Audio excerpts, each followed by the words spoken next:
दिइसकेको छ। रमेश रेग्मीलाई पनि नियन्त्रणमा लिएको भने हामीले जानकारी पाएका थियौँ भने त्यसमा केपी शर्मा ओलीलाई पनि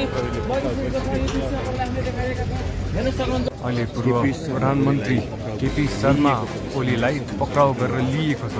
दर्शकबिनहरू अहिले यतिखेर उहाँको निवासबाट प्रहरीले बाहिर निकालिएको छ। नेकपा एमालेका अध्यक्ष केपी शर्मा ओलीलाई पक्राउ गरेको छ। प्रहरीले पक्राउ गरेर गाडीमा राखेर त्यसरी लगिएको छ। जाँदै हुन्छ यो अगाडि लगेको भ्यान छ, दुईटा भ्यान छ। त्यस पछाडि केपी शर्मा ओलीको गाडी देख्न सक्नुहुन्छ। केपी शर्मा ओली तीनवटा गाडी प्रहरीको नियन्त्रणमा जाँदैछन्।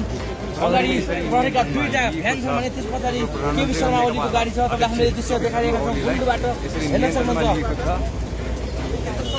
केपी शर्मा ओली यो गाडीमा हुन सक्छन्। दर्शकबिन हामीले देखाएका छौँ। प्रहरीले छानबिन गरेको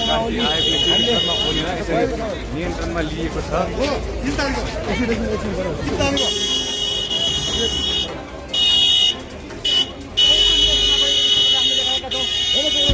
यो भ्यानमा केपी शर्मा ओली गरेका छन् भने केपी शर्मा ओलीले पक्राउ होइन, उहाँ आफै जानुभएको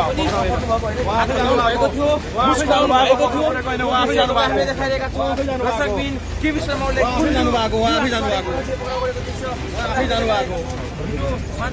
नेकपाले विज्ञप्ति जारी गर्दै पत्रकार मन्त्रीले देखाएको भन्ने प्रहरीले गरेको थियो भने यद्यपि त्यस्तो देखिएन। केपी शर्मा ओलीलाई अहिले प्रहरीले नियन्त्रणमा लगेर लिइसकेको छ। रमेश रेग्मीलाई पनि नियन्त्रणमा लिएको भने हामीले जानकारी पाएका थियौँ भने त्यसमा केपी शर्मा ओलीलाई पनि लगिसकेको छ। यो दृश्य हामीले देखाइरहेका छौँ। हेर्न सक्नुहुन्छ गुन्डुबाट ताजा दृश्य हो। केपी शर्मा ओलीलाई पक्राउ गरेको यो दृश्य हामीले त्यति हामीले केपी शर्मा ओलीलाई घरबाटै प्रहरीले पक्राउ गरेको छ।